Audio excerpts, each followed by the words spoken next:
rundown on what happened at the Kappa Classic. It was a great one as usual. Yeah, Windy, a good turnout. good turnout. 4 days of exciting football. Mhm. Youngsters are always looking to um, do their best during Kappa, and unfortunately, there has to be a winner Mm-hmm. of each division the way the tournament is laid out. And they got that yesterday. Saturday, people braved the windy, cold, wet conditions. The elements. Yeah. But for the love of their youngsters and the love of the sport, they all braved it and stayed in it. And yesterday was the conclusion with semi-final play and obviously final play right into the afternoon. So all in all, it was a good weekend of football for everyone involved. Yeah, yeah. It's amazing how the event has just grown in leaps and bounds and just taken it to a new level. And who knows, next year being the 20th anniversary, they may have to start it on a Tuesday, Wednesday, because I do recall when we interviewed them last week that there may be international teams coming in. Yeah, So it's a big undertaking. Yeah, it's huge. And I know those guys work hard. The longer that week takes to conclude, the more pressure it's put on a handful of people to actually pull it off. So we'll see how they make out. Yeah, definitely.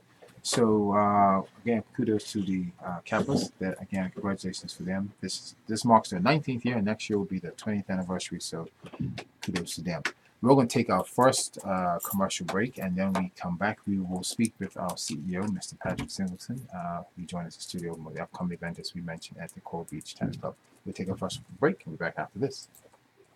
This segment of health and fitness. Employees of fruit juice cannot be overestimated for health, convenience, and sheer deliciousness. Ask anyone raising children. Liquid Juice Company, a family business, has been bottling their diverse line of pure organic and premium juices since 1935. Liquid fresh pressed juices provide antioxidants, dietary fiber, vitamins, and minerals with no additives or artificial ingredients. Try Lakewood original coconut mango and cranberry blends, pure blueberry, pomegranate, and carrot juices, and more. Plus Lakewood aloe vera.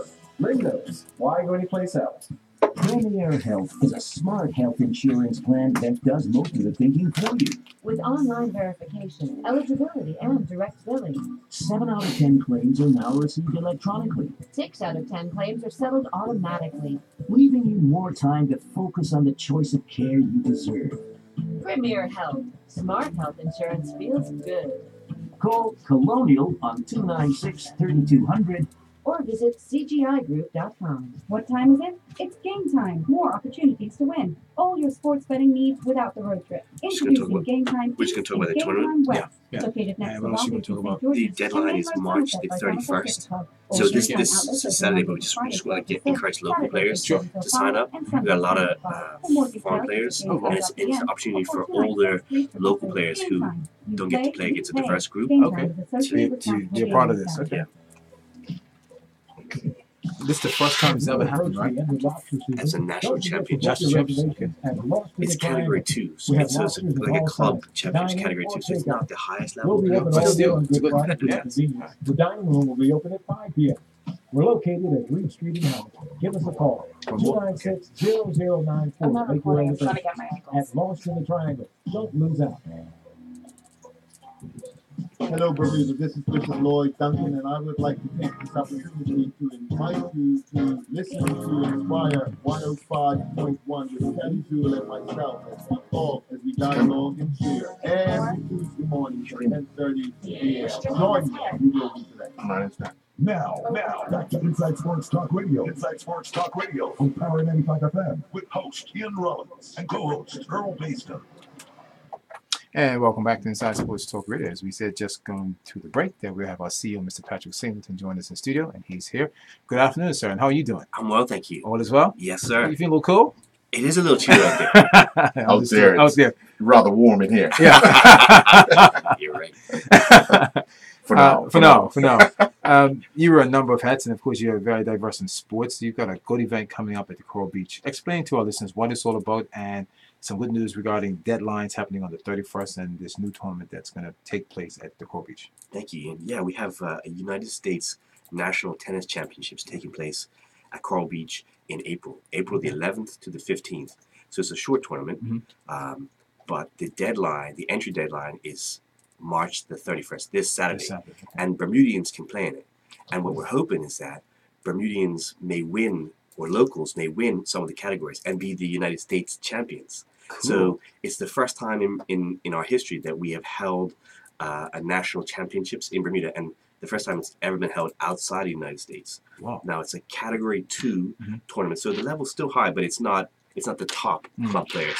And it's an opportunity for the older players who may not get to play a diverse range of people in Bermuda to come out and play, because the age categories start at 40 years of age. So 40, 50, 60, 65, and 70 are the age categories. And then we're playing men's singles and doubles, women's singles and doubles, and mixed doubles.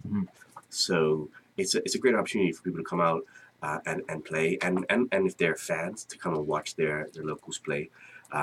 We have a lot of U.S. players coming. Good. And so Coral Beach is actually sold out. The hotel is sold out, which is a fantastic result in the shoulder season. And we've also got people staying in Airbnb, so weekly rentals, and some people staying in some other hotels. So there's a spillover effect, and we want to grow this tournament from year to year. So this is the start, and we're hoping to see more locals and more players in the years to come. Okay, you made a good point. Yes, it's sold out, and that's good for Bermuda because it obviously helps our tourist industry. Yep. How were you able to pull it off with this tournament being the first time held outside of the United States? So we have a long history with tennis and the United States. So Bermudians took the sport back in 1874. Before our time, yeah. Yeah. 1 or 2 years. Yeah, so locals took it to the States, and they built the first tennis courts there in 1876, and the game started to take off. And the thing was that people were playing with different sized balls and rackets and rules, so the Bermudians decided that they needed to standardize it, and they created the United States National Lawn Tennis Association in 1881. A lady by the name of Mary Elderbridge and her brother, and she's inducted into the USTA Hall of Fame. They've since dropped the national lawn part, and just now it's United States Tennis Association. And Coral Beach is written into the Constitution of the USTA as a direct member club. It's the only direct member club in the world. So we actually have voting rights on their executive board, and I'm part of the International Olympic Committee's Athletes Commission, and I look after the International Tennis Federation for the IOCAC. So I begin to look at ways that we can develop sports tourism in Bermuda, help the BTA, them help us, and we began to leverage our direct membership with USTA and said, now look, it's time for you to hold some tournaments here. Bring tennis back to its starting point in the Western Hemisphere. So that's what we've done. We've got this USTA tournament, and it isn't a professional tournament. It's not like the XL. This is for older players. And we've got fantastic signups from the U.S. But like I said, we're looking for the local players to come out and play in it and support. So, like I said, the deadline is March the 31st, this coming Saturday. They need to be members of the USTA, so they have to sign up for membership there. I think it's like $35 or $40, and then they can apply for the tournament. And if there are players out there that find it difficult to register online, they can call up the Coral Beach Tennis Shop or swing by, and we'll take care of them there. Wow. How many Americans are you looking to come on board on this big tournament in April itself? Yeah, so we want to have as many as possible, but we're limited by the number of courts that we have. So we've actually reached out to Tucker's Point and to the National Stadium to say, if we have too many, can we have some overflow? And they said yes. That's probably not going to be needed this year, but in future years, as the tournament grows, we'll be looking to expand and have them have some play take place there, and also have them stay in the hotels down there. So at the moment, I think we're up to about 70 participants, and Bermudians sign up at the last minute for sure. So we just don't know what the entry sizes will be like. But I just wanted to let people know now. Get your entries in if you're interested by March 31st. What is the number you're looking at in total for the tournament? I mean, we're happy with it right now. We're happy. We've sold out the Coral Beach Hotel, so that was our goal in the shoulder season, was to provide employment for the staff there. and obviously have a fantastic tournament. So we've achieved our goal, and now we're just looking to get locals involved in the play, because you know when you get older, 50, 60 years of age, you're playing the same men and women every week in Bermuda, and this is an opportunity to play against high quality tennis that you wouldn't have an opportunity to do on the local courts.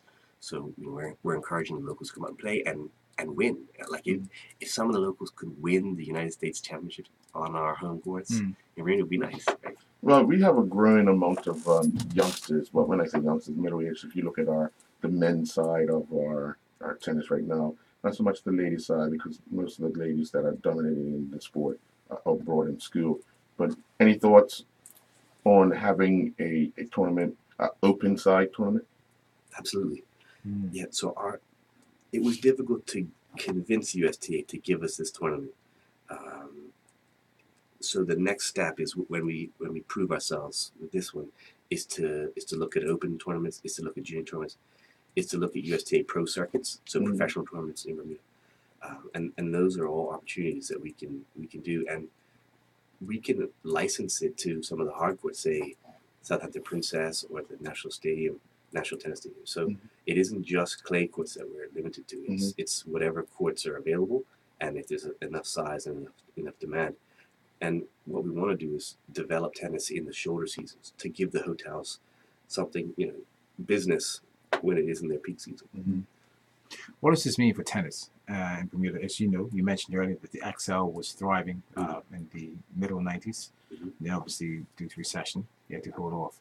But you're bringing it back in a different format, but also internationally, because it's bringing, again, numbers to Bermuda, and that's a plus. So what does this mean for Bermuda? Yeah, I hope that the Bermuda Tourism Authority has been pushing sports tourism in the shoulder season for a few years now, and it's had some great successes. You look at the football over the weekend, you look at the rugby classic, America's Cup, some of the swimming, some of the track and field meets, and this is just another addition to that. ITU obviously coming up, so I'm a big sports guy, and I want to see tournaments and great play and the development of sport in Bermuda, so I'm going to try to push it. As everyone in this room, here, That's true. Earl, that's true. and Patrick. So we all love our sports, and we want to see it grow in Bermuda in whatever shape and form that is. And this is just another event that we can add to the calendar. Well, hopefully, we can have some of your guests join us on Inside Sports and get the information out there for you. Thank you. Not a problem. Thank you, Earl. Is there anything else you'd like to add that we did not ask, sir? No, I'd just say, again, folks, get your entries in if you're interested. March the 31st is the deadline. Again, if you got any issues with the website, come and see us at the tennis shop at Coral Beach. Again, the categories are men's and women's 40, 50, 60, 65, 70 for singles and doubles, and mixed doubles is 40, 50, and 60 years of age. Okay. So lots of tennis to be played. It's from April the 11th to the 15th, and we welcome everyone to come down and check it out. Sure. I'll make sure Earl and Dawn sign up. They're 38 years old, so 2 years short. 2 years short. Just shy. Just shy. 2 years Just short. shy. Not a problem. Almost made it. One more category, done, and we'd have been all right. That's right. Maybe next time. Next time. I've got 2 years to play. One final note. Sure. If you're looking for the tournament online, you can type USTA Bermuda into Google. It should bring it up. We also have a website called, I believe the tournament's called Bermuda Breeze, USTA Bermuda Breeze, and we have a local website as well with information there. So it's pretty straightforward. Cool. Not a problem. If you have any information that you want us to pass on next week after the sign-up, sir, you're more than welcome to tell us what it's all about. That's very kind of you. All right. Thank you again. Not a problem. We're going to take a commercial break and just let our listening audience know, yes, we will have that trivia question again. We did mention it last week, Monday, and it's the same trivia question because this will be the third week. It will be the final one. We'll put it out there. But please. No, man, until somebody gets it. but the deal was that if someone gets it, we'll have another trivia question as well. Yeah. So if you get this one correct, we'll give you a second trivia question in today's show. Right. Meantime, we'll take a commercial break and we'll be back after this. Sports Talk Radio. Thank you, guys. Not a problem. Really appreciate that. Cool. No worries. Kim so far. Let me go see. Oh, yeah. Person thinking like, 1972. Like, yeah, right. Thank you, mate. Thank you. We're not giving it yet. Call back when we start, okay? 4 to 2. Are you still doing it now? You're not doing it No, yet. no, no. No, we're We'll not doing it do it yet. Not doing it yet. Call back when we officially do, okay? Thanks. You said 1974. You can give David. Does anyone know the Wi-Fi password down here? What's that? The Wi-Fi, the BBC Wi-Fi? I don't know if they changed it.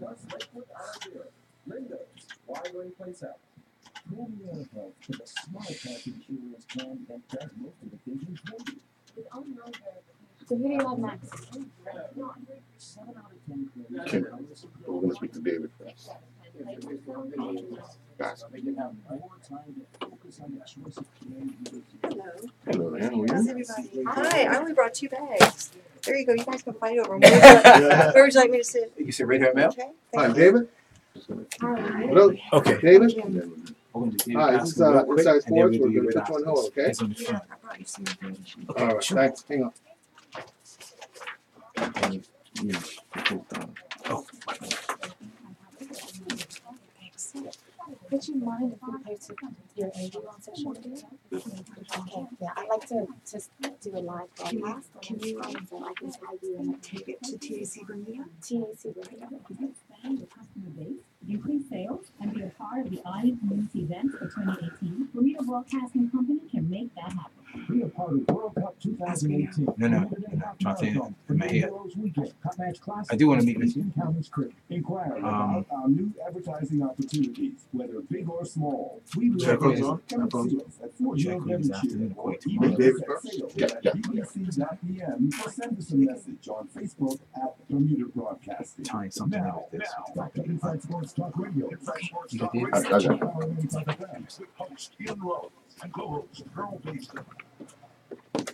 And welcome back to Inside Sports Talk Radio. On the line with us now, we have David Bascom, as he and the Baltimore Blast have won their 9th championship. Last night in Mexico, they defeated the Monterrey, Mexico team.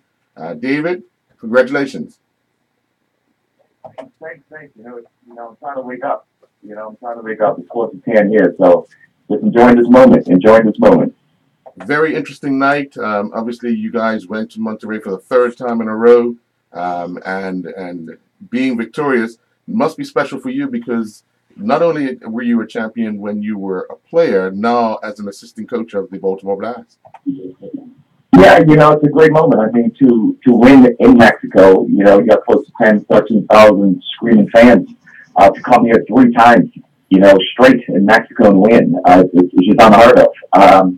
And just the last, winning as a player is one thing. I won 3 championships as a player, but being a part of the coaching group, I mean, it's really, it's a great feeling because everything that you put into the game as a player, everything, waking up winning, waking up being more than average, and to install them into the players, especially in this time with the amount of talent that's around this league. I mean, we have 19 teams in this league that range from the East Coast to the West. It's a great feeling, and to be the top team, the top team as the corner of the dynasty, won 9 championships in the last 15 years. It's definitely a great moment to watch these players, work together, bond together through a whole season. It's unbelievable. For you and Denny, putting together a team, obviously you always bring in a bunch of rookies year after year, and you get them to mill with the senior players.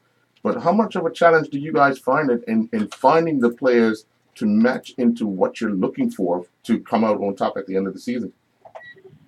It's a great challenge because every year we have close to 50 to 60 applications that come in, and we have to make these decisions in a short period of time. And some come in for only 2 spots available.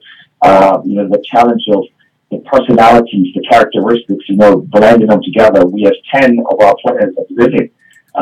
We have 4 American players, 10 Brazilian, 2 from Italy, and it just, it's really tough.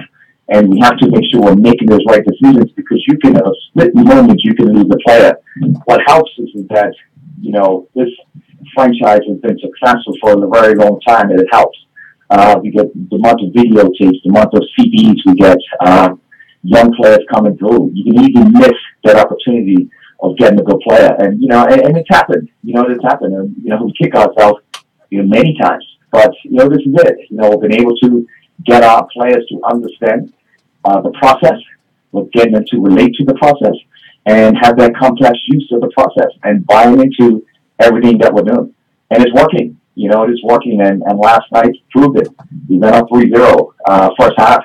And we knew that after the half, we're going to come against, some challenges, some battles mentally, more than physically. And we end up coming out 4-3. All right. Well, we know you're getting ready to head back to Baltimore with the team. Congratulations again. We'll speak to you probably later this afternoon or maybe tomorrow once all the celebrations have died down. But again, congratulations to you and the Baltimore Blast. Okay. All right. Well, that was David Bascom, who is the assistant coach for the Baltimore Blast. Again, winning their third consecutive championship in Monterrey, Mexico last evening. And we'll be talking to him at some point in time once all the celebrations die down, because it has been a remarkable ride for him, and not only as a player, but as now the assistant coach with Denny Kelly. And many would know Denny Kelly, who comes to Bermuda with David and hosts coaching courses or coaching camps here for our youngsters, helping them to develop. So once again, congratulations to David and the Baltimore Blast. Well, joining us in studio now is none other than Miss Kim Scott. Hello. How are you? Very well. That is good. I'll let Ian do the intros. Okay, sure. No problem. She's the CEO and president of the Athletic Club, as you know, one of the finest gyms on the island. She's been there for over 30 years. I started when I was 12. Wow. Ian, why are you dating people, man? Well, I'm talking about the gym. I said the gym. You said she. Regarding the gym, she's been at the gym, I said, for over 30 years. That's what I said. I know exactly. I started when I was 12. Right, her training is 12. So don't even go there, sir. You're trying to catch me out. Good try. Good try. Well, the Athletic Club has been putting on the thinner winter for the last 5.5 years. And this time they've moved it from the fall to the spring. And this year the event is about the carnival. Great one. Mm-hmm. Kim is getting underway, I think, next month. Is that correct? Yes. Next week? Next weekend. Wow. What's it going to entail this time around, being the carnival atmosphere for this one for 2018? Oh, we are just so excited about this program. We've completely done a revamp on it, and we've decided this is our 5th year running Thinner Winter. Wow.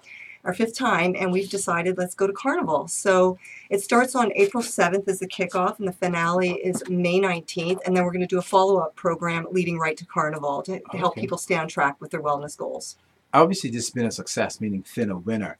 Why people come to you and say, I want to put myself through this rigorous program, which is beneficial, do not get me wrong, for the next 6 weeks? We, as Bermudians and residents of Bermuda, have got to change our lifestyle choices. Mm-hmm. We are 70%, the women are 70% overweight and obese. The men are 79% overweight and obese, and it's an epidemic. We have to do something about it. And so that's true to my heart. I've been doing this for 30 years. Right. And yes, and I really enjoy helping people change their lives, because it's really not that difficult to do. Right. I mean, diabetes is at 13%. That's hard. And 80% of our healthcare dollars are spent on diseases that are almost entirely preventable through our lifestyle choices alone. So we can do it. Bermuda. Right. Now, Kim, as you all say in your field, is a transformation. That's the word they use. And you want to transform someone's body and their mind and their soul into the 6-week program. The average person always wants a quick return. And you always stress to them, it's not about the quickness. It's about the longevity of this program. How do people understand that? Meaning, obviously, the transformation regarding training and eating is important. How do we take into that? Consistency is going to be the key. And I mean, first of all, we're just so happy to be an honor to be able to help Bermuda do this. And our goal is to lose 1,000 pounds and inches. So last year we lost 1,095. So we want to beat that this year. So with that being said, we give everyone the tools, all the tools that they need to succeed over the 6 weeks, and then the follow-up program after that. And what that entails is we give them all the eating guidelines, plus recipes, how often to eat, when they need to eat, what they can eat, what they can't eat, etc. Because that's about 75% of it. Right. We give them full access to everything, the best of the Athletic Club, everything that we have to offer, including our 40 classes a week and our brand new, I mean today, brand new renovated studio, class studio. Okay. 6 months ago, as you know, we opened our steam room. We reopened our steam room, so we have a aromatherapy steam room. Yes. Very nice, trust me. We have the extras, the towel service and the saunas, etc. But we just want to make sure that people are on track. So we give them eating seminars throughout the week. We also do a Learn to Lift program on Saturdays, which helps people that really want to learn how to lift properly and effectively and efficiently. So it's the whole package. Right. We're doing everything: the Right. cardio, the weight, the strength, the eating, everything. Training has changed, and people think that training is like it was, say, 30 years ago. You have to go on these strict diets. You have to eat this way, eat certain proteins, amount of carbs. It's similar, but it's more enjoyable now. You can eat more at a pleasurable way and still lose the weight, still lose the body fat, and people are not understanding that. And that's where you come in. And obviously, this program you've been putting on for the last 5 years has been a success. Have people stayed on the program and said, you know what, I want to thank Kim, I want to thank the athletic club for putting me through this process? Yes, indeed. Right. And that's exciting for me because, like I said, I'm in the business of changing people's lives. Right. And you take one person at a time and you see where they start and you see where they are at the end of the program, and then you see them continue on, and it's very rewarding. That's why I do this. Okay, question would be, when does the program operate? Only because if someone has, say, 2 jobs and you're putting it on in a window, how do they manage to work into a schedule of being inside the program? Fabulous question. So it's a 6-week program. It's team-based, so you have teams of 4 to 6. We give you particular things that you can do that are scheduled. The rest of the time you schedule on your own time. Okay. So as long as we're open 7 days a week, you can come in whenever you like, or maybe you want to go out for a bike ride. You do not have to come into the gym. We want you to, right. but you don't have to do it that way. As long as you're getting in 4 concrete workouts a week, that's all we ask in the program. Oh, okay. Now, because you said you had a total of, what was it, 1,079? 95. 95. Yes. So one has to come in, get weighed, measured, and all that? Yes, we do that at start? the kickoff. We actually do that in beautiful Victoria Park. Okay. And we do the finale in Victoria Park as well. So we weigh, measure, we get you your shirts. Every week you get a team time with a trainer, and it's the same time every week. So that will be based on when you guys want to do it as a team. Right. So we do everything. We do a photo booth. We have a DJ. It's really, really fun. And to top it off, as you know, Bermuda's Hero Weekend is June 15th to 18th. I'm really excited that the athletic club is partnering with Bermuda Heroes Weekend, and they were providing the entertainment for our finale. So it's going to be Soca Party On. Okay. There you go. Yeah. There you go. And this obviously will be a transformation for those people who start in April, be ready for June. That's right. Right. So why did you choose Carnival as opposed to doing it in the fall?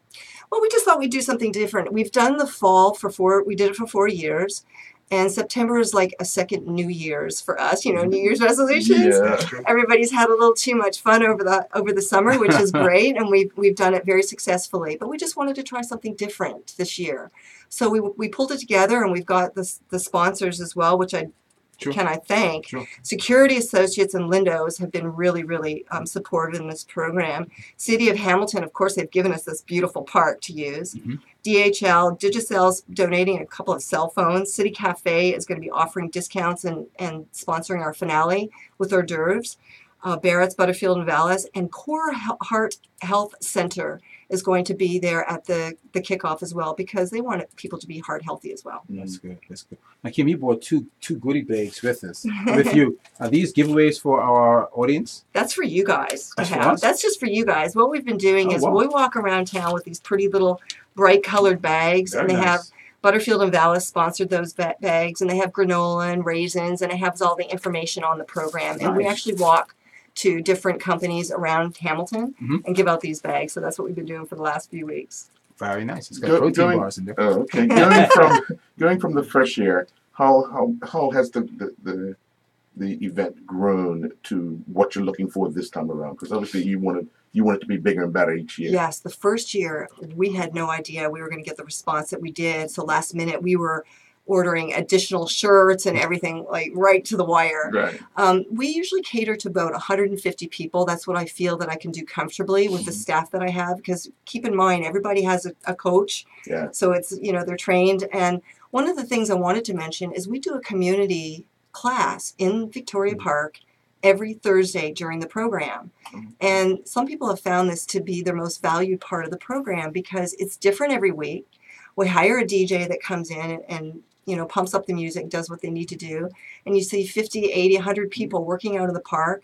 It's because we've already got a DJ and a stage and whatever, bring your friends. It's a free-for-all. So it's a Right. community event, and it's free to anybody who wants to come and do that on Thursday evenings during the program. Okay. Now, deadline I see here is April 4th. Yes. Is it 5 p.m. or is it just 9 p.m. 9 p.m.? That's at the Athletic Club, the deadline.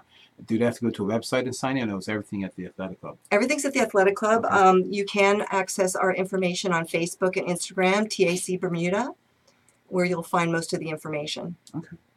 Is there anything you'd like to add that we did not ask? Just the deadline is Wednesday, April 9th at 9 p.m. as you suggested. And I think that we're good to go. We're just really excited to pump it up and get people ready for Carnival or whatever their reason is for the summer. Now, obviously, I know this is going to be a success for you, Kim, but I'm just pushing it ahead down to the fall. You possibly bringing something out in the fall? Oh, you never know. You never know. You never know. We're always coming up with something. There you go. There you go. Any final comments? Just thank you so much, Ian, for having me on your show today. I really appreciate Not it. a problem. Just let our listeners know that Kim will be on Wednesday, I think at 8:45 with the captain to give us more information. So if you missed it, they're just tuning in right now. Tuning in on Wednesday morning at 8:45 with the captain on Ocean 89. We're going to take a commercial break. Before we do So- that, let's get the trivia. Oh, trivia question. That's right. Trivia Sorry. before we go to commercial. Before we go to commercial break, got a trivia Early question. call when we come back. Yeah, when we come back. All right. It's a trivia question that's been going on for the last 2 weeks, and the sponsor for this one was 4-Star Pizza. And it's real simple, but very hard. Athletics or track and field in Bermuda became the first offshore affiliate of the Amateur Athletes Association of England. In what year? Real simple. Got it? I'll read it again. Been 3 Athletics weeks, or track and field in Bermuda became the first offshore affiliate, of the Amateur Athletics Association in England. In what year? We'll take a commercial break. We'll be back after this. Radio is being presented to you by Linda's Company. Is that close already?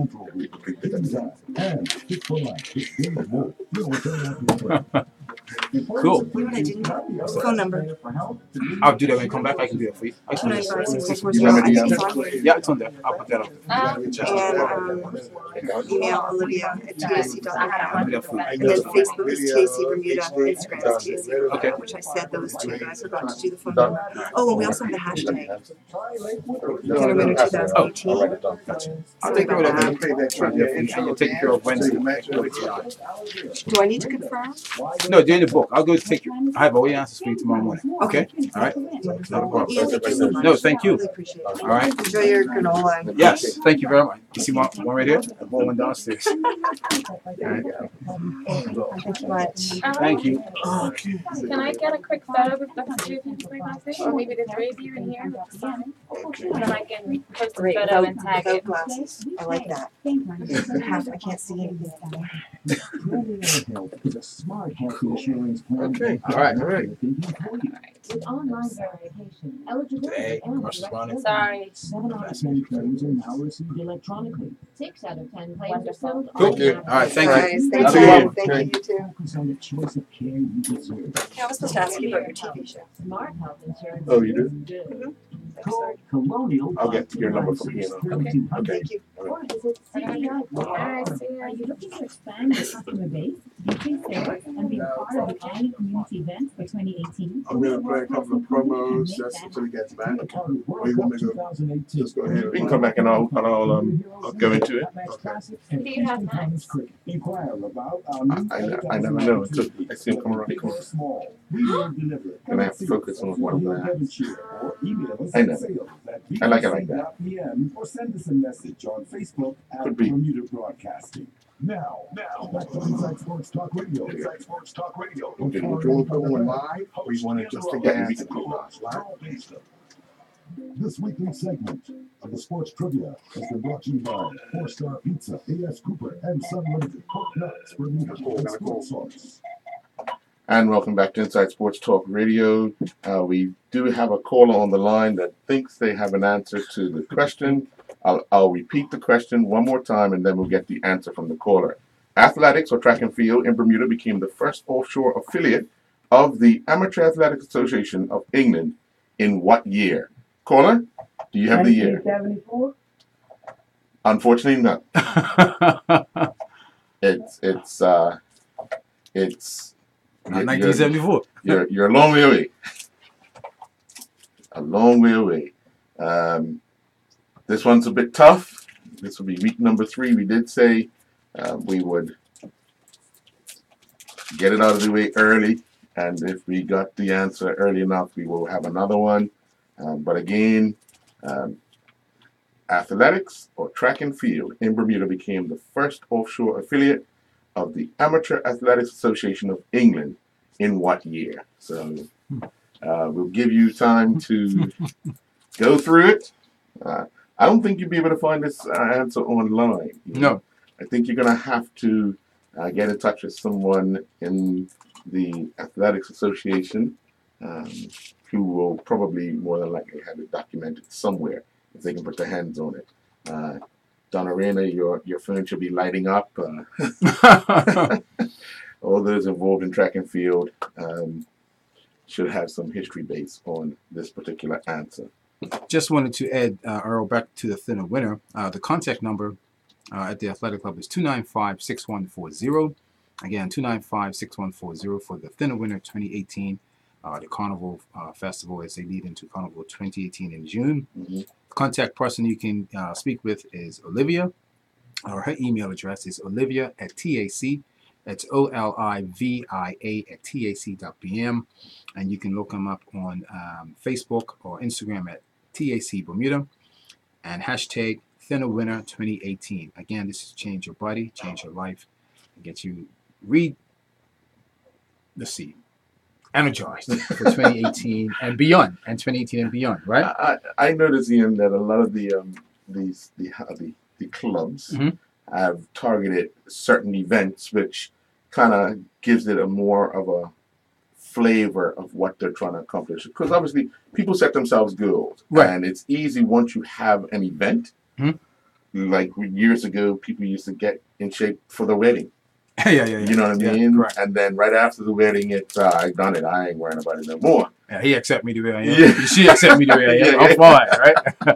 But you see big events year in, year out now, and people are concentrating on making sure they look their best for certain events. So I mean, it's a marketing tool. It's a good tool. It's also a way to get people in the gym, and as Kim would say, getting people to change their perception of healthy living. It's true. It's so true. And again, this is their 5th year putting this on. Mm-hmm. So obviously it's been a success in that, and they're looking to strive. And she says you never know what may happen in the fall for 2018. Right. But this event gets underway, I think, April 4th, 2018, and that's the deadline, I should say. That's the deadline. The winner kicks off on April 7th. Again, to do the final deadline is April 4th, 9 p.m. at the Athletic Club. The phone number there is 295-6140. Email olivia@tac.bm. And again, the hashtag is Thinner Winner 2018. You can TAC Bermuda on Facebook and Instagram. So that's what's happening there. Yeah. Hopefully someone can get the answer for this Inside Sports Trivia question. Ain't nobody getting this. Ain't nobody getting this. Yeah?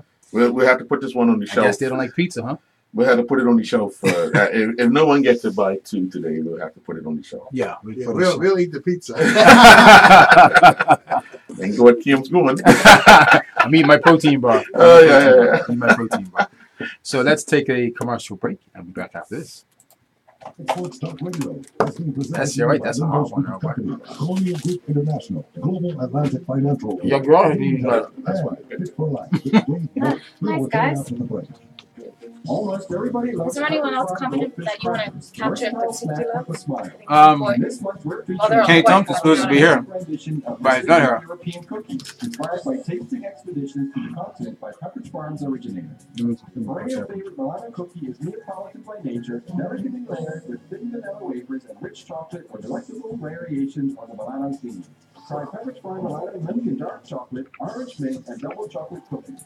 Lindos, why go to place out? Yes. See, All that's right. one you really want to. Okay, cool. I'll watch that. Yeah. All right, thanks. Online verification, eligibility, and direct billing. 7 out of 10 claims are now received electronically, 6 out of 10 claims are settled automatically.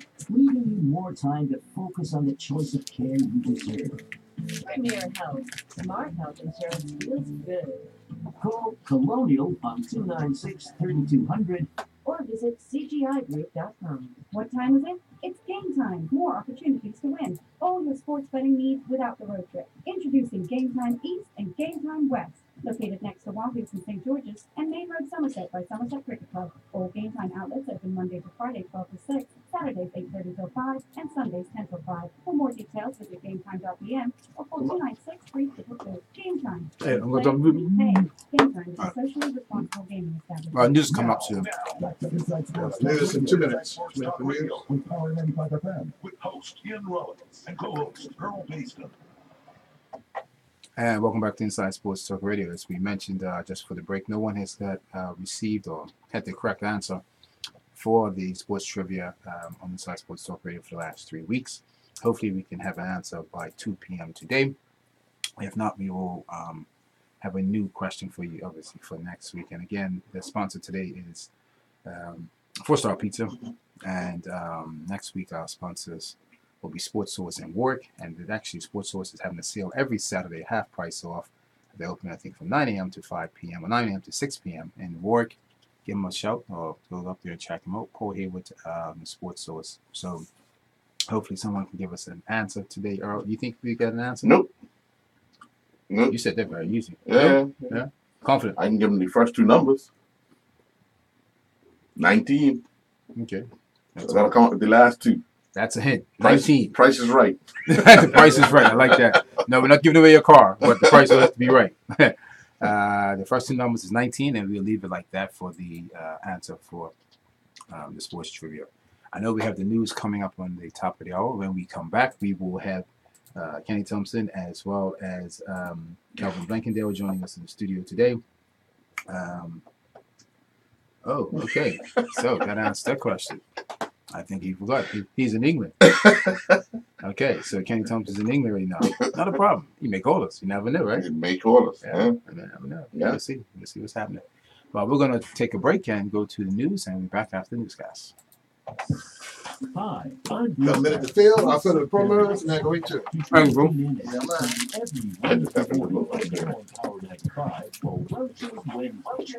I'll let you know where I am so that you can stop and get a free Welch's juice and the Wednesday edition of the Royal Gazette. It's Welch's Wednesday. Every Wednesday, right here on Power 95. This is Dr. Stanley James. Join me on The Morning Show on Power 95, Friday morning at 7:45 a.m. It's all about you. This 15-minute segment will cover nutrition for medicine, cancer prevention, and even the reversal of diabetes, blood pressure, and heart disease. It's all about you. Friday mornings at 7:45 a.m., Power 95. Brought to you by the Premier Health and Wellness Center. It's all about you. You're locked to Power 95, Bermuda's big station, at 94.9 FM, a Bermuda Broadcasting Company station.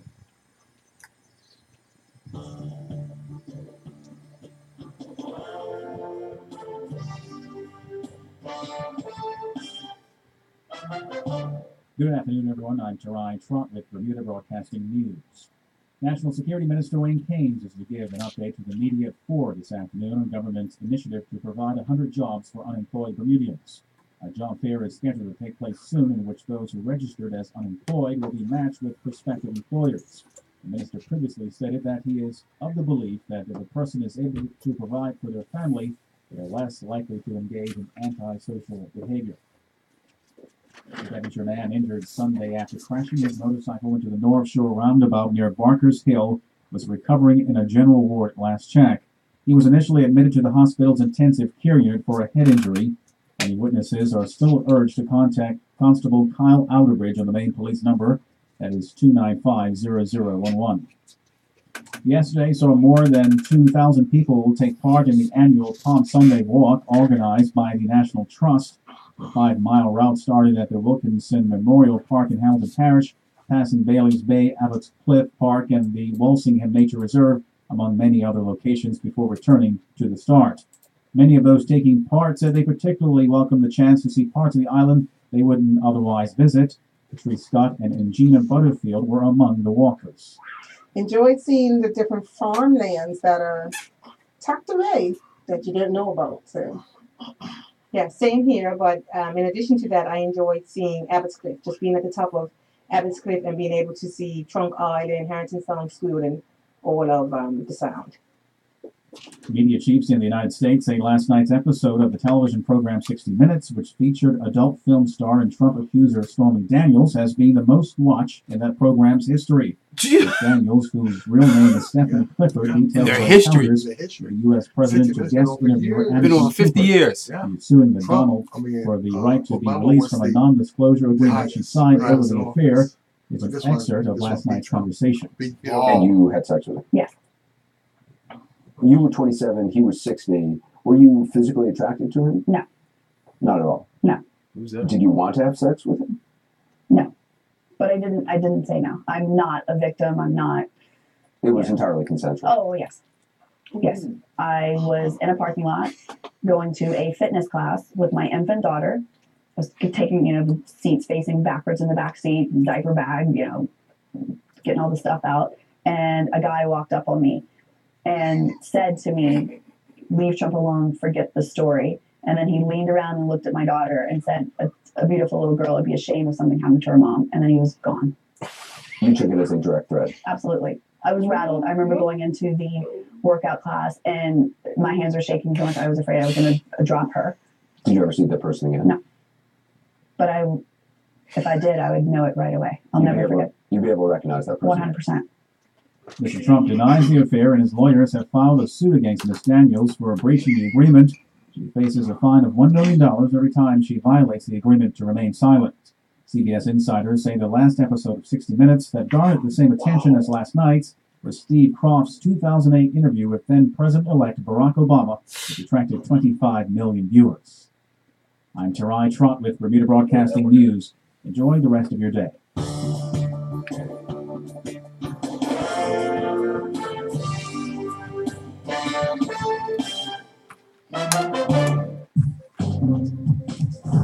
This weather update is provided by the Bermuda Weather Service, sponsored by BF&M. All right, thank you, Tarai. Otherwise, currently some sunny spells out there. Showers going to be returning toward evening tonight. It's expected high 60 degrees for tonight. Mostly cloudy skies, couple of showers as mentioned from evening onward. Winds out of the northwest, strong gusts to gale force. Low tonight 54.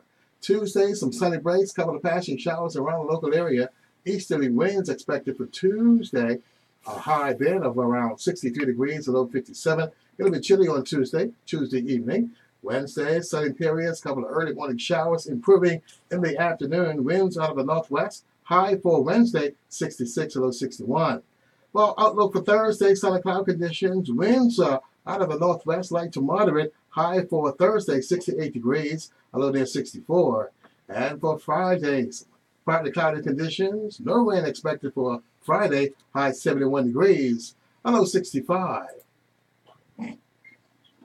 This weather update was provided by the Bermuda Weather Service, sponsored by BF&M. And thank you to the folks at BF&M and the Bermuda Weather Service. Now, back to Inside Sports Talk Radio. Inside Sports Talk Radio on Power 95 FM with host Ian Rollins and co-host Earl Baston.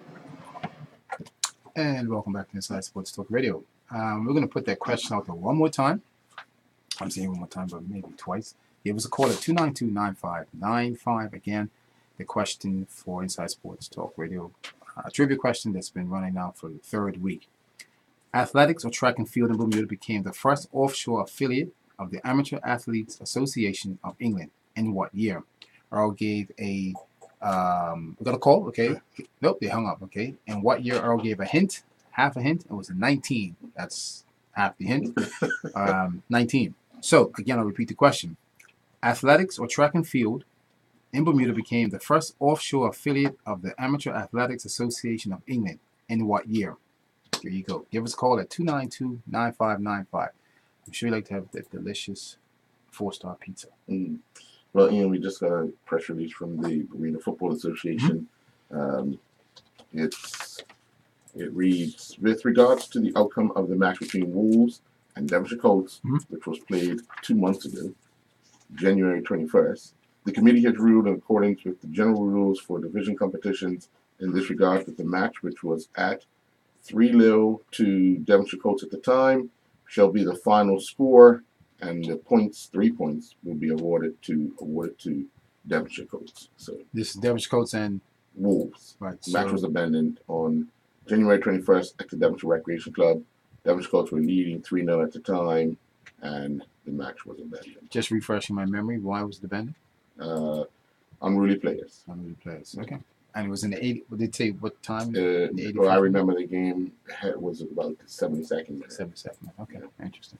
Oh, Colts. There you go. Got your 3 points. Another announcement. Day one of the Bacardi Moth World Championships, which are going on in Bermuda, has been postponed due to the gale force wind. So the national championships that was to be on Friday and Saturday only managed one day, which was Friday, with Joshua Greenslade winning the Bermuda National Championship. And then we have the internationals taking part in the Worlds, and unfortunately today has to be called off due to high winds. Cool. All right. We've got a call on the line. Welcome to Inside Sports Talk Radio. Hope you have the correct answer. Yeah, good morning. How are you? Well, I'm good because it's afternoon, so I'm good. I'm living good too. All right. 1971. Halfway there, but no, sir. Not 1971. All right. Thank you. Long way to go. Long. Yeah, it's a long ways to go. It's 19. It's half the answer, please. It's 19, folks. Not 20, but half. Yeah. 19. Half of it's 19. Interesting. Around the year, a couple of years before you on board. Okay. All right. You can figure that out. If Earl's 38 and Earl and Ian went to school together, so I must be 38. Well, we could have gone to school together necessarily at the same time. No, we went at the same time. We did? I'm 38. Okay. Yeah. Like you and Dawn, 38. I'm 83. I would say that, but I don't need that comment to myself. Okay, 83. All right. You looking pretty good for 83, Pops. Oh, yeah. You know, we age well sometimes. Yeah. Keep up the good work, mate. Keep up the good work. It will get you in shape and look at the atmosphere when Cup match rolls around. Sure. Be ready. Be ready. Yeah. Red and blue. Yeah. Red and blue. Remember, it was 83 we beat you up. That is true. Who has the cup now? Who has the cup now? No, I'm just asking. Just answer the question. I admitted that yes, 83 beat me Somerset. Yeah, I'm just asking. I'll admit it. Somerset has it. Okay. Good. That's all I asked. Who has the cup now? And I answered it. Yeah. I have a problem answering the question. Who's had it for the last 7 years? I don't know what 7, but you've had it for since 2012, right? Yeah, well, then he makes it 6. 6, okay. 6 years. Yeah, if you use it this year, you may get it for 5. Yeah. Yeah. But if I use it. Yeah, hey, anything's possible. Anything's possible, right? Anything is possible. That's why we play the game. That's why we play. We're bringing in Steve Smith and 2 other Australians. We're going to match fix and rub the ball and do a whole pile of stuff. And I'll be the prime minister and act like, what? This is new. Yeah. It shocked me. Oh my God, we did this in Australia. Don't believe anybody that's come up to say that they are upset with what's going on because it's happened over and over and over. But you know what's interesting, Earl? He only got one band, the skipper, Steve Smith. Yeah. I'm gonna be honest. I'm gonna put it on the line. Had it been a West Indian, an Indian player, a Pakistani player, and admitted that he knew that the fixing was going to happen before the game. How you put it together? That's my point. They'd have been banned for probably the year. Well, all right, let's be real. Well, Cricket Australia is saying that they're going to look at it, and the possibility of being banned for life is there. But why didn't ICC step up to that? Well, hey. Why? Because Australia rules cricket? No, they don't rule cricket. That's my point. India So rules cricket. we know that. Well, they're the powerhouses, right? Yeah. So why couldn't this ICC step put a stronger ban on this situation, knowing that the captain admitted that, yes, I knew this was going to happen. I knew we were going to tamper with the ball. Well, you can look at it in many ways, but as people in authority will tell you, they're governed by certain rules. So if ball tampering, no matter what form it is a one-match ban, then how could they give them more time? That's a good point. I get Yeah. that. That's valid. I don't know if that's the case, but I'm just saying that I don't know. The whole situation is crazy to think. So what's the difference with ball tampering and sledging? Big difference. Big difference. Ball tampering can change the course of the game. Sledging? Sledging Can change the course. No, it can change the course of the Individual. player. Yeah, That's the what I'm saying, individual. Yeah, right? yeah. Whereas if I tamper with the ball, I can build 10 guys up. If I sledge, one guy could be mentally strong enough not to let it get to him. So why is it that it's always been always, don't quote me on the always, take that back. It seems as though when it comes to sledging, there's a stronger penalty. Because it could be seen. Seen, not heard, but seen. And Okay, so now they have it's been seen with this situation in Australia with the ball. Yeah, but I'm pretty sure when they found out that the tampering had been done, I'm pretty sure the suspension had come out before that, because it was alleged that they had done it during the game. Now the umpires talked to them. They looked at the camera and would have said, okay, we saw him do this, because they have pictures and everything. Right. We saw him do this. So right. Then after that press conference, after that ruling came down, the captain and the vice captain, during an interview, said, well, we were the ones who put it together. Yeah, I get it. Yeah. So that's why I'm saying there should have been a harder. Oh, yeah. I'm pretty sure. Well, you know, they've both been taking out of the leadership roles for Australia. Steve Smith has been removed as captain of the IPL team that he was the leader of. He will be looked at differently now.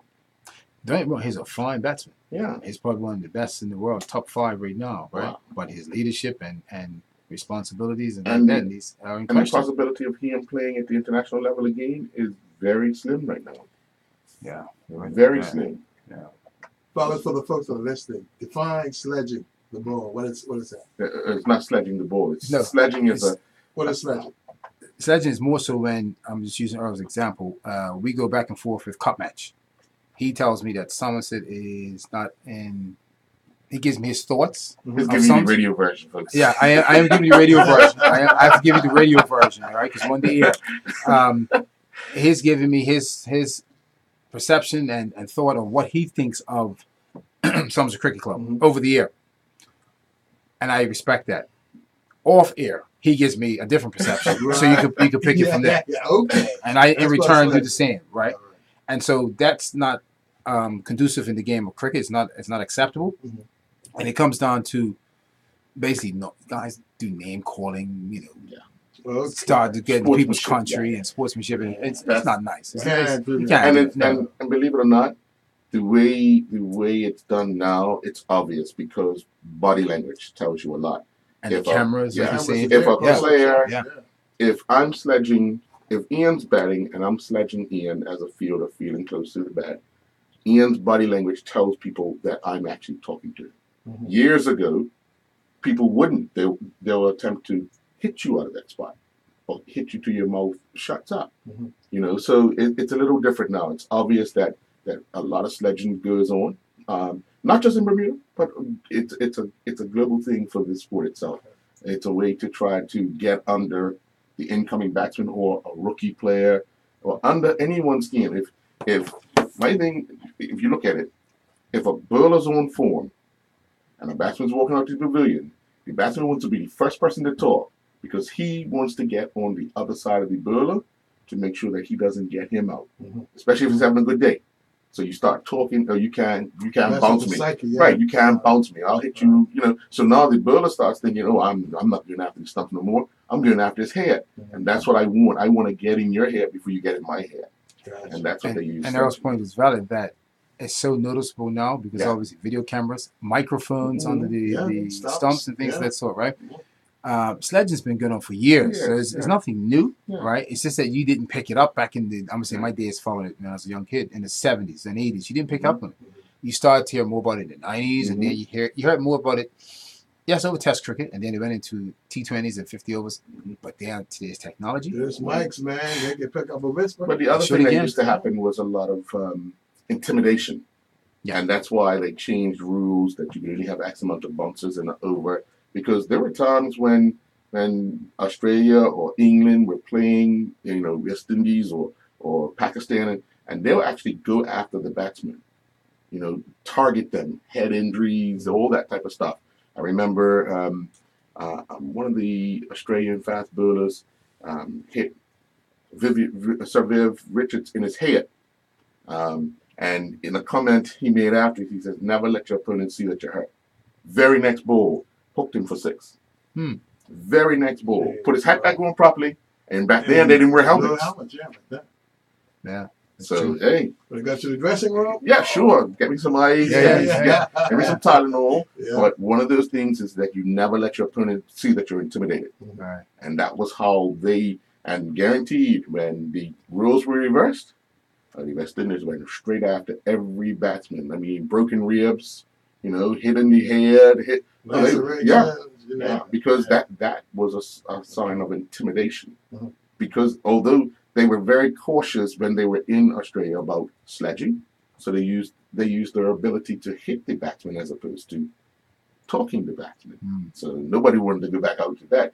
Hence, there comes the side pads, the thigh pads, the helmets, and all that. Yeah. Because back in the day, none of those guys wore that. They didn't even know what that was. Yeah. That was more stuff to bring to the ground. Sure. So it is what it is. Well, our next guest has arrived, so we're going to take a commercial break, and we'll bring him to the studio. That's Calvin Blankendale. So we'll take a commercial break. We'll be back after this. Has been presented to you by Lindo's Pizza. Kenny's not there. He's in England. So I got Calvin Blankendale. So I didn't know he was in England. Earl just told me. Okay. So don't worry about it. No intro. Okay. Almost everybody loves Pepperidge Farm Goldfish. I've never heard that term studied. That's why I asked. This month we're featuring Pepperidge Farm's authentic rendition of distinctive European cookies, inspired by tasting expeditions to the continent by Pepperidge Farm's originator. The perennial favorite Milano cookie was Neapolitan by nature, delicately layered with thin vanilla wafers and rich chocolate or delectable variations on the Milano theme. Try Pepperidge Farm Milano milk and dark chocolate, orange mint, and double chocolate cookies. Lindo's, why anyplace else? Premier Health is a smart health insurance plan that does most of the thinking for you. With online verification, eligibility, and direct porting. 7 out of 10 claims are now received electronically. 6 out of 10 claims are settled automatically. We need more time to focus on the choice of care you deserve. Oh, boy. Premier Health. Smart health. Brother Earl. Right. How you doing? This is Reese, back from boarding school right now, so just going on.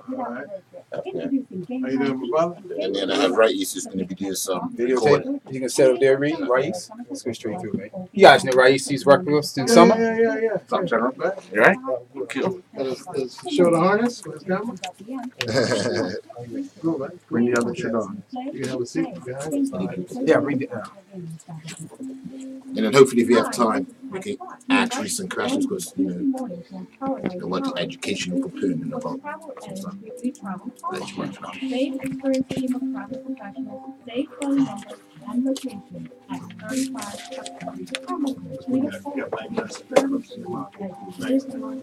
Bring your mic up a bit, sir. Bring your mic up a little bit. Yes, thank you. AccuWeather, the world's weather leader.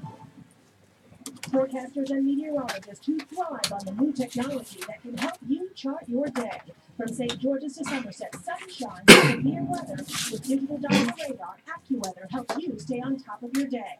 Proudly brought to you by BF&F. AccuWeather only on ZBM TV9, where community comes first. This AccuWeather report is brought to you by the BF&F Station.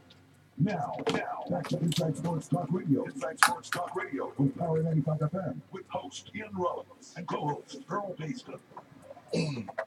And welcome back to Inside Sports Talk Radio. As we mentioned, going to commercial break. We have Mr. Calvin Blankendale join us in the studio, and he's here. He's no stranger to Inside Sports Talk Radio or the media itself in Bermuda. Good afternoon, sir. Good afternoon, Mr. Rollins. It's been a long time. Been a long time. Like you were cool or something, mate? No. When you try to play football and you're over a certain age, and then my good friends at the Bermuda Football Association say, hey, these guys are 21 plus, they can play 2 games in 5 days. So you try to take it on? They try to take it on. And when you get on the field, you think you're 16. Yeah. You feel it? I'm feeling it today. What it's trying to say is everything's still hurting. Right. So it's just, that's why it's got that walking stick out there, then? Yes. Should have been a wheelchair. Good thing they played on Small Bernard Park yesterday. Okay, that's small. with age, it's small, right? But when you're playing, it's big, right? It's big. Yeah. It's Hats off to Lionel Can. Did a great job at the Kappa tournament, refereed all week. And then, of course, because I teased him and said, you don't need to warm up. He says, I'm ready. Comes on in about 20 minutes and gets a brace, gets the winner, and knocks us out of the competition. But hey, hats off to him. He didn't have to referee, but he definitely didn't have to play either. But he did. So St. George's, all the best to you guys in the Masters knockout final. So you'll be ready next year, then, right?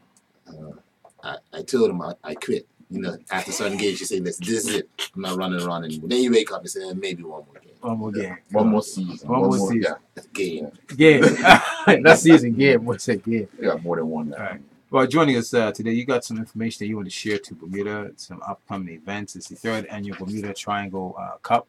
Let's get underway this, I don't know what exact dates, but you have all the information. Explain to us what it entails. Yeah, so first of all, this is the 3rd annual Bermuda Triangle Cup. Started 2 years ago from a youth perspective. Had some teams coming over from the U.S. and actually started in 2013 with an all girls event way back then. In short, looking at that event and also at the 10th year anniversary of Bermuda's Brazilian Football School and trying to find a way to keep it going. Some youth teams were scheduled to come, but then there was an issue. And of course, just by chance, someone says, hey, you know what, I want to bring a team to Bermuda, and it worked out. We've talked about it with the individual for years, but it never happened. And at that time, he reached out and it's going to take place. So the 3rd annual Bermuda Triangle Cup will be held on April the 19th and 22nd. First match will be against the Bermuda men's national team, 7 to 8 p.m. at the National Sports Center. And on the 22nd, will be at 3 p.m. at the Bruce Gusman's Field, Bermuda Athletic Association. Second match is going to be interesting because it's going to be a Premier All-Star League select. So the players that are selected for the first match to play represent the Bermuda National Select Squad, they will not be eligible to play the second match. So now there's a larger pool of players that are going to have an opportunity to represent the island and also be showcased in front of the national team coaches to be hopefully part of a larger pool of players for the CONCACAF League of Nations. Yeah, that's kind of good because then it broadens the horizon for Bermuda, saying that we always pick the same pool of 25 players. There's an opportunity to now see 35, 40 new players that can come into this tournament, just saying this down the road. But back to your tournament itself, it's obviously it's a success. This is the 3rd year going forward. You tweaked it a bit. What are the expectations this year? Expectations this year, and I guess when it comes to success, people think things are successful when you announce them, but to be honest, this is also a business venture. So success means meeting the cost and seeing the general public and those that say they love football come out to both games and purchase tickets. And that it is the national team with their development of the program, keeps the players that are in the BFA league that may not be part of that select team interested in training throughout the entire year, and then that we're able to meet all the costs and do it again. Wow. And pay some bills. You got a young man with you. You brought him in today and he discussed this initiative itself. How are you doing, sir? I'm doing good. What do you think about it? I think it's a great opportunity to like open up Bermuda's eyes to different, ventures, as he said, and keeping people like off the couch and playing football. Right. Forgive me, I didn't ask your name. My name is Richard Jones. Right. Why is it that you're involved in this program itself, Mr. Jones? I've been involved in this program ever since at the age of 10, and like it's been giving me great opportunities for myself because right now I'm in a school in New Jersey called St. Benedict's Prep, and there's a very great soccer academy there, and it's really, giving me great opportunities. What do you see football enhancing in Bermuda for young people when people like myself who were young, we didn't have this opportunity? Do you understand that you got something that's can take you to the next level? Obviously going to school in New Jersey, and then Mr. Blanket and his committee putting on this 3rd annual event. Things like that weren't around when we were young people, but you guys have this. Are you taking advantage of it and hoping to take you to the next level? Yes, because as I was younger, I used to go on tours. We went to Denmark, Florida Cup. I was going like all around the world, like places that people that usually don't get these opportunities, they don't. But for us, we were like fortunate, and like I just said, they gave me the opportunity to be in a school of way. So I'm kind of grateful for that. And it starts them young to show them like, oh, since we are small island, we don't get that much like exposure. like this gives us great exposure to like different places around the world, like traveling, playing football, getting introduced to different education. Fair enough. Cal, when you and Dennis got together to start the Bermuda Brazilian Football School, what was the vision now that you're going into your 10th year? What was the vision, and do you feel as if you guys have accomplished what you set out for the first 10 years? Yeah. Well, first, let me make a correction because it had to be proper that Dr. Lou Simmons and Dennis Brown are the original founders of the school. Right. And then I was asked to join them, and I'm glad they did approach me. The vision initially was all football visions for Somerset Trojans youth teams to get exposure to a higher level of technical training. So Dennis went to a Brazilian institute and received the certification. Secondly, once I was approached, I mentioned that I wanted it to be inclusive for all players and clubs on the island without forming a club or team to play in the league, and they're making it, life skills based. And the merger of the two, I think we've hit a lot of the targets. As Reese said, he joined us when he was 10. We offered the opportunity to go to Europe, so we were in Denmark not for a day or 2 days, we were there for 3 weeks. So you're experiencing yourself, and we played in tournaments with 850 teams, 900 teams. And he's going to put up his hand. We are the only team from Bermuda to win a European trophy. That's right. We came third in the Bilderberg Cup.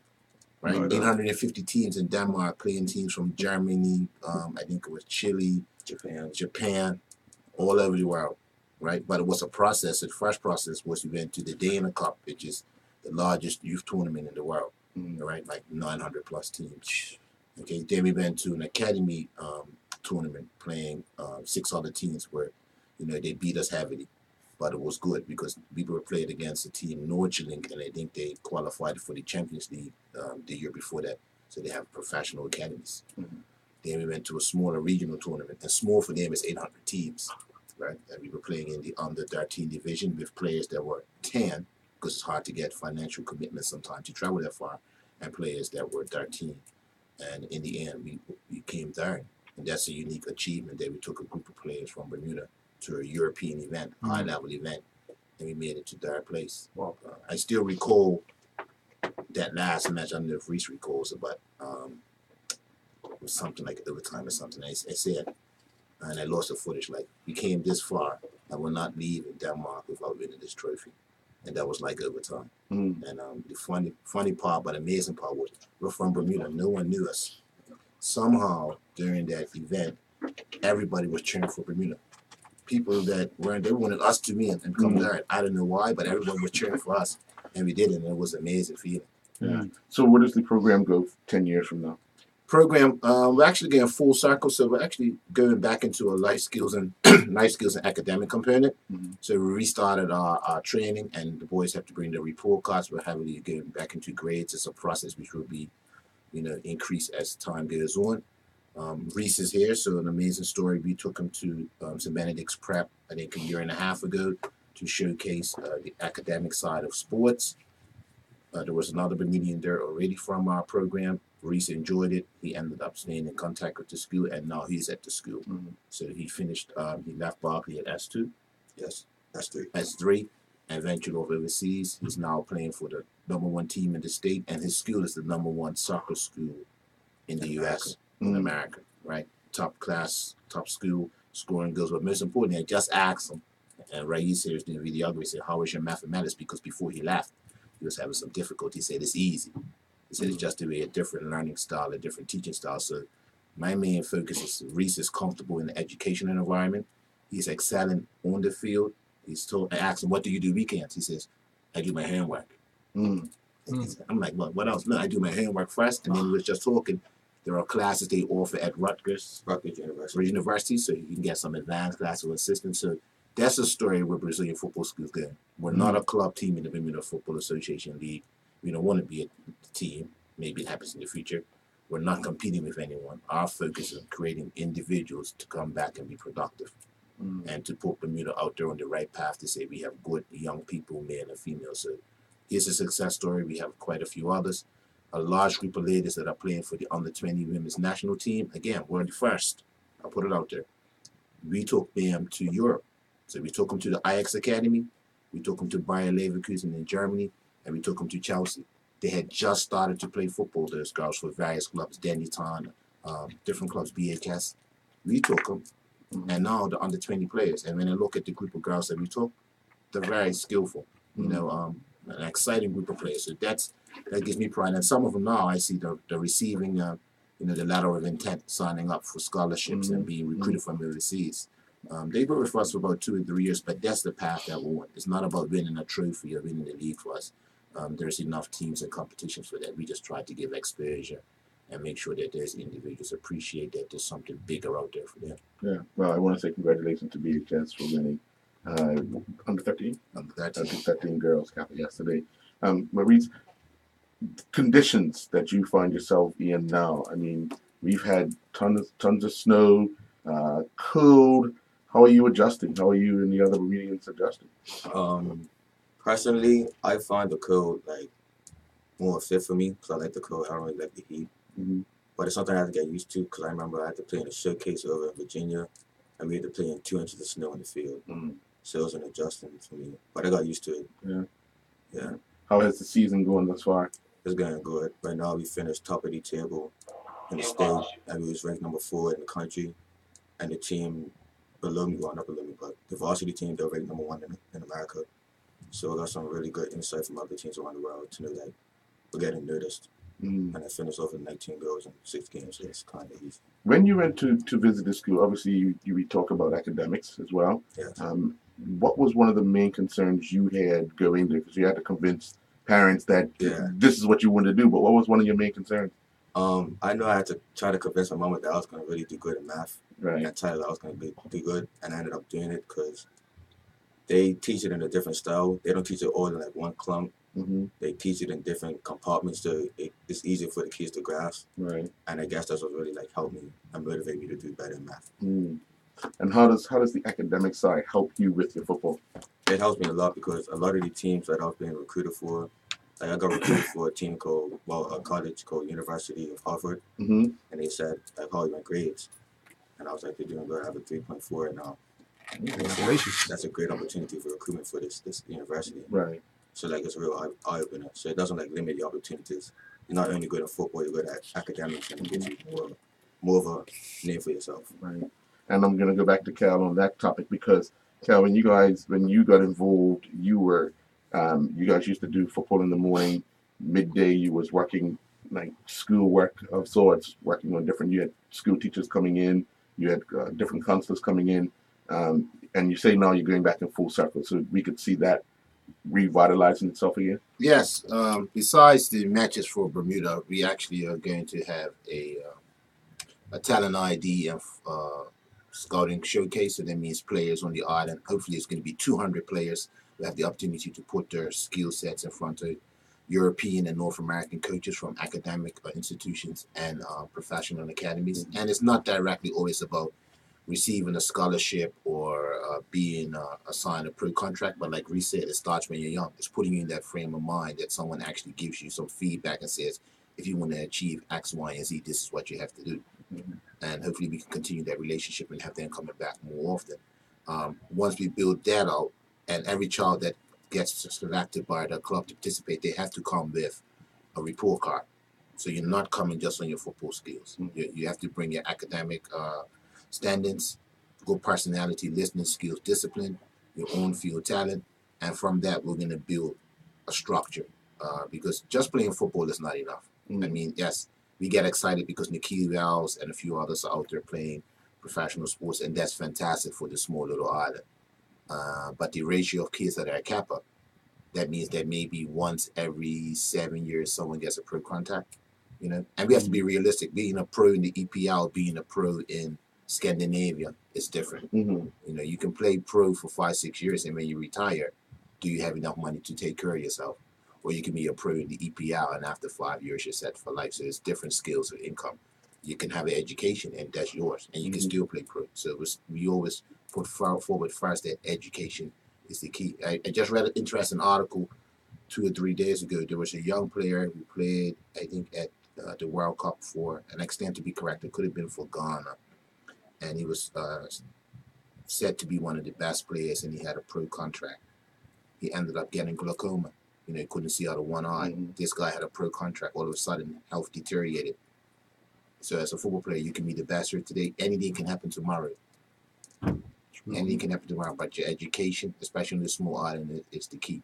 And that's what we want to encourage, even with coaches. I mean, as a coach, we want to go out there and play and win and lift trophies. But what's the benefit of winning and then looking back 10 years from now and seeing that your players are not working, are not educated, are in jail? You know, no one wants to take the responsibility. But at one point, what influence did you have? At least if you say I tried, right? Yes. But if you're just going to play the person just to play and win, and then know that they're going on the wrong path, I'd rather not that you play and let you know why, and then we can start making some correct decisions. But I'm not gonna. It's not about winning local trophies and things like that. It's about young people actually being good people, man. Just let our listeners know a bit about the guests that are coming in. Oakville Blue Devils. They're from Toronto, Canada, right? Yes. Just anything, any history about them? Yeah, Oakville Blue Devils. They are the former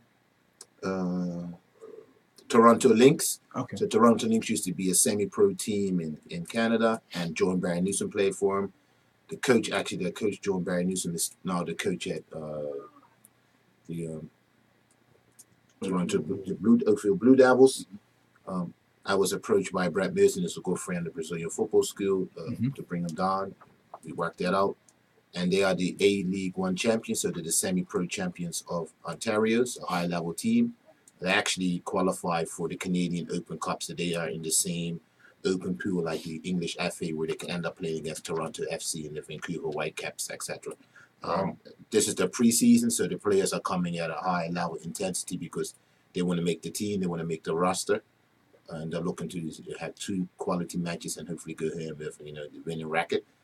And I think it's a great opportunity for Bermudans because they're always looking for talent as well. We have Zico Lewis, we have William White, we have a few others that are just moved over to Scandinavia. The world's getting small for football. So anytime you step on the pitch and you excite someone, there's an opportunity that you can be seen or your name can be mentioned, or hey, there are players in Bermuda.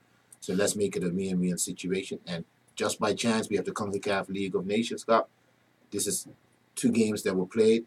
Another game next month.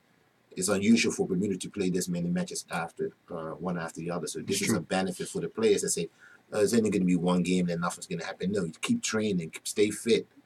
Other players are going to be interested. If this is a continuous cycle, I could only see it getting better for all of us. Even for the spectators, I want to see next game. I don't know. The World Cup cycle is over now. Get your tickets. Right. Right. You have passion for football, Cal, and that goes across the board with male and females that come through your programs.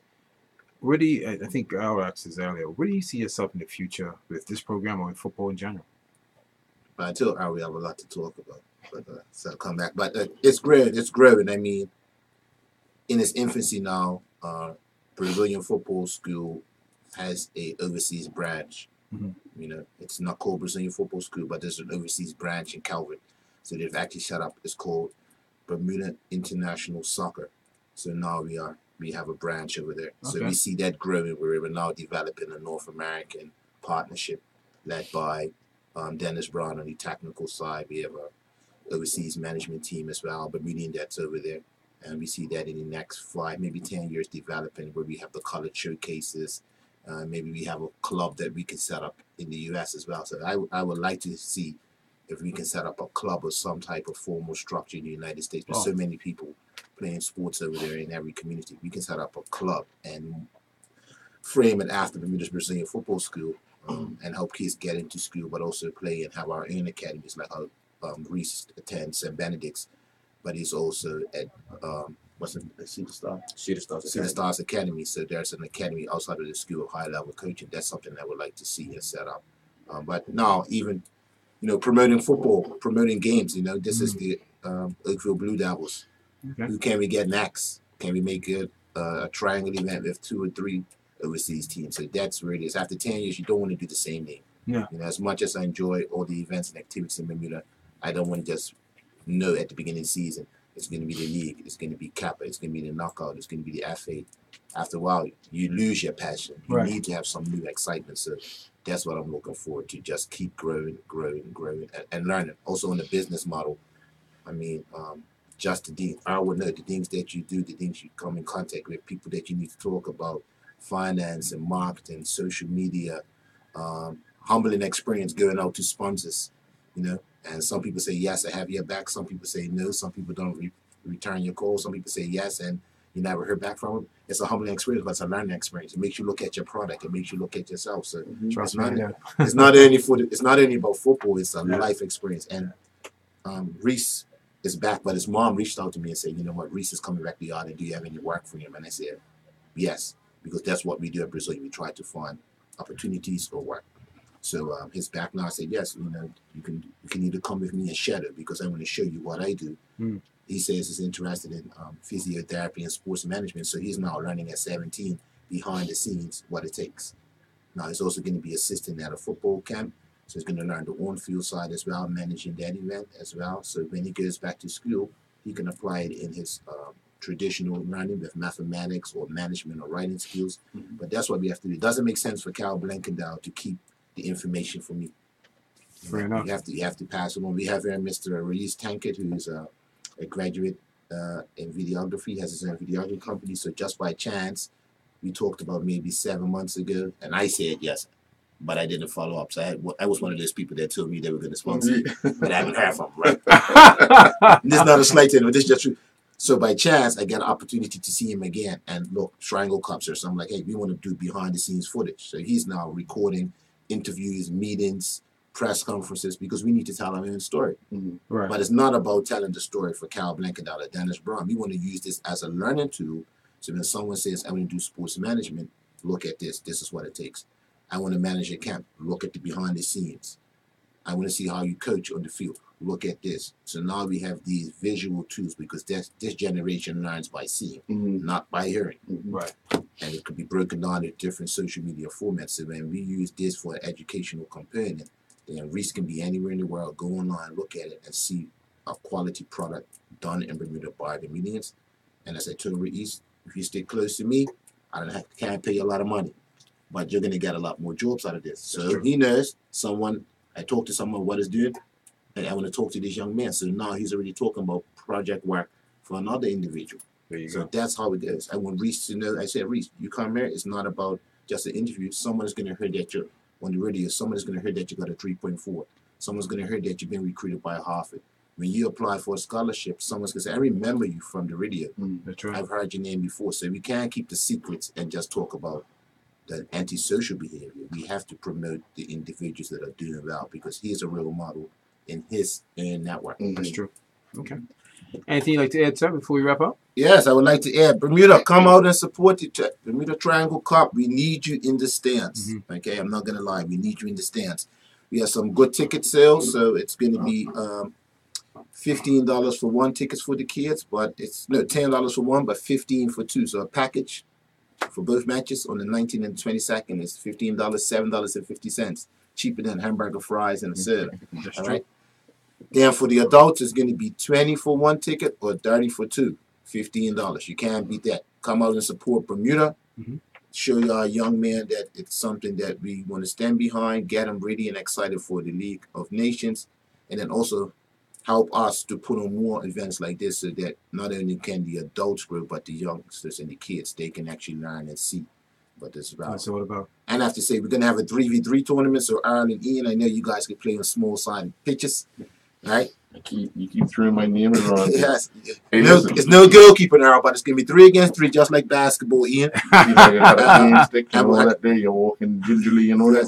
We're going to have adults and kids at the National Sports Center. More information will come out this week for registration to the clubs. It doesn't have to be a club. It could be friends. It could be siblings.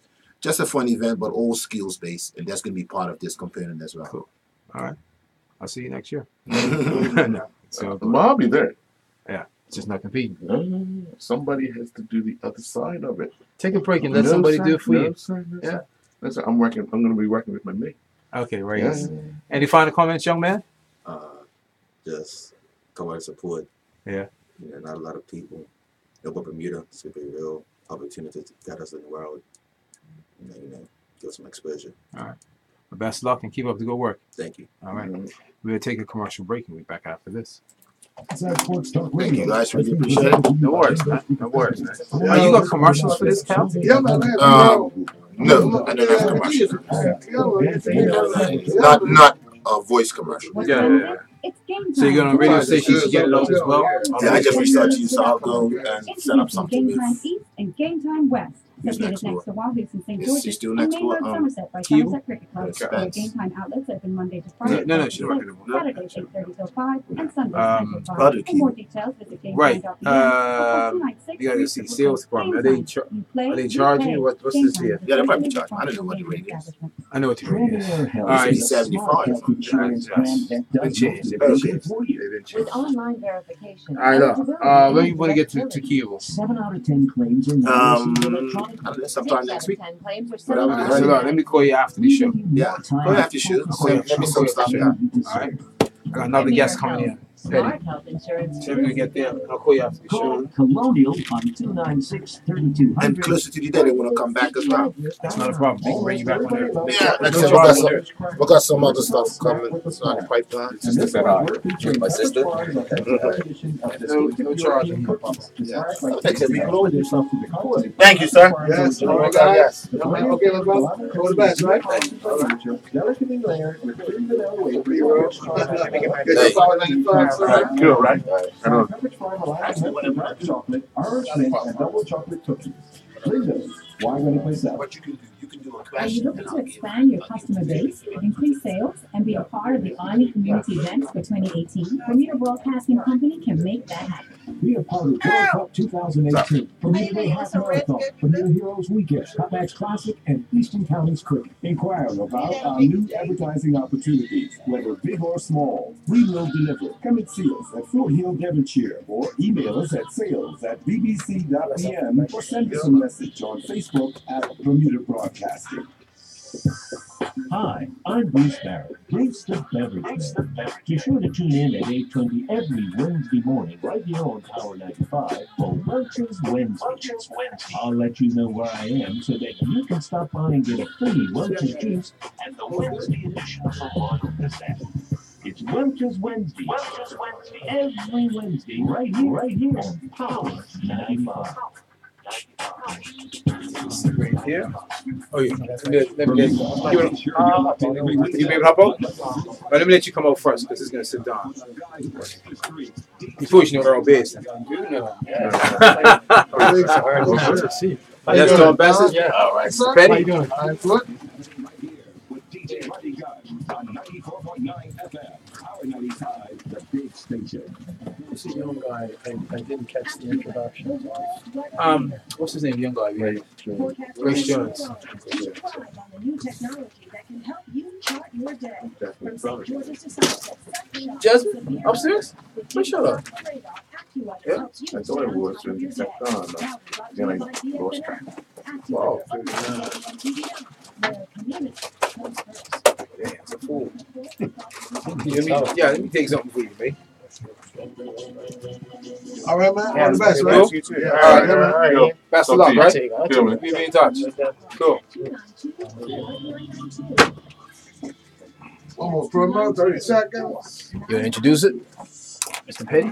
Expand your customer base, increase sales, Right. and be a part of the Army Community Events for 2018. Bermuda Broadcasting Company can make that happen. Be a part of World Cup 2018, Bermuda Day Half Marathon, Bermuda Heroes Weekend, Hot Match Classic, and Eastern Counties Cricket. Inquire about our new advertising opportunities, whether big or small. We will deliver. Come and see us at Fort Hill, Devonshire, or email us at sales@bbc.pm or send us a message on Facebook at Bermuda Broadcasting.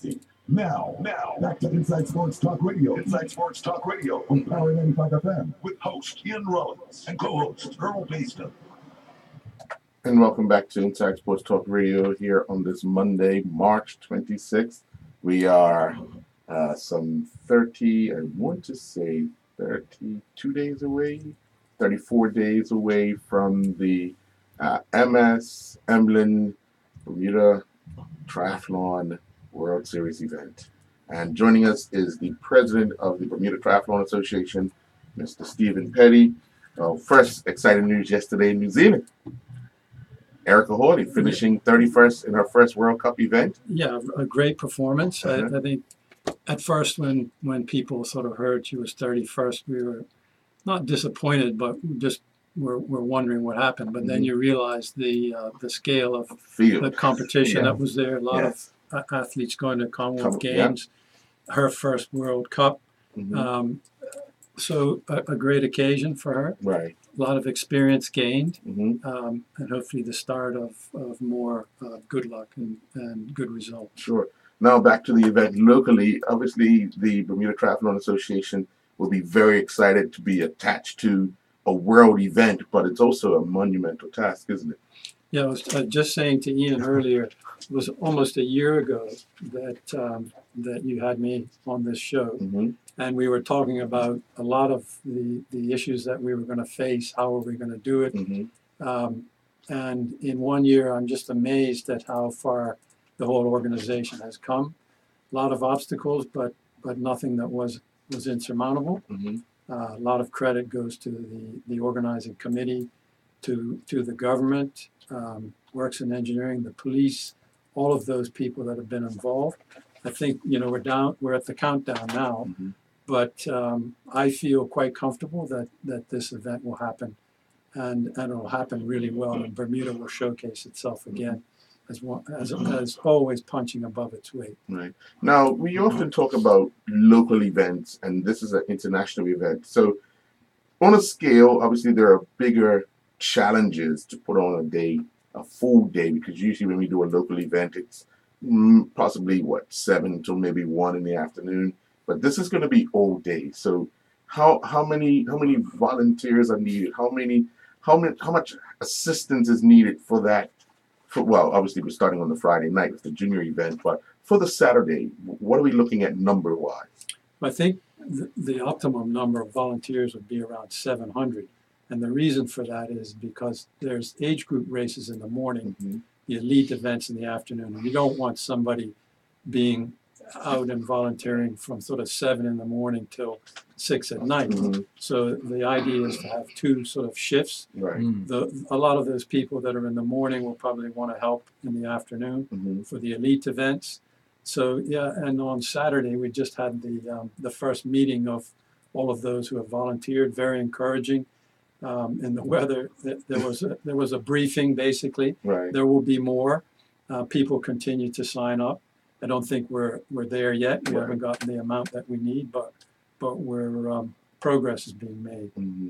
And what challenges do you expect to face in the last month heading into the event? I'd like to think there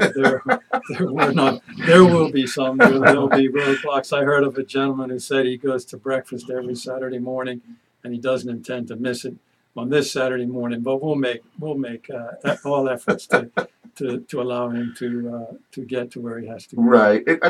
It's try to encourage the people that it's a one-off event for 3 years, but it's 1 day. Looking for cooperation, looking for participation. Maybe he can have his breakfast after he volunteers for a couple hours. Yeah, and this event will be seen live in something like 100 countries around the world on many of the major networks. Right. In Europe, of course, in the U.S. market. So Bermuda will be showcased, and I think that's a lot of the reason that the Tourism Authority has been fully backing it. Right. Right. Now, we know the route, we know the ups and downs, we know Corkscrew is involved in it, but when you got involved and they started talking about the route, and how much influence did the Bermuda Triathlon Association? Obviously, we talked to Flora about why you want to have in particular things because it's to her advantage. But how much of an influence did you guys have in sort of, yay, this works, nay, this wouldn't work? Yeah, I don't. We certainly were able to facilitate with the overseas authorities from the International Triathlon Union. They came and they saw some amazing, what they could see had amazing potential for a course. But then when all of the authorities sat down and they realized that there's some areas that just it wasn't logistically possible. So this course that they've come up with, I think it satisfies everyone concerned. It's not perfect. Corkscrew Hill is a great added attraction. The courses tend to sometimes be a bit too easy around the world, and then you just have a running race.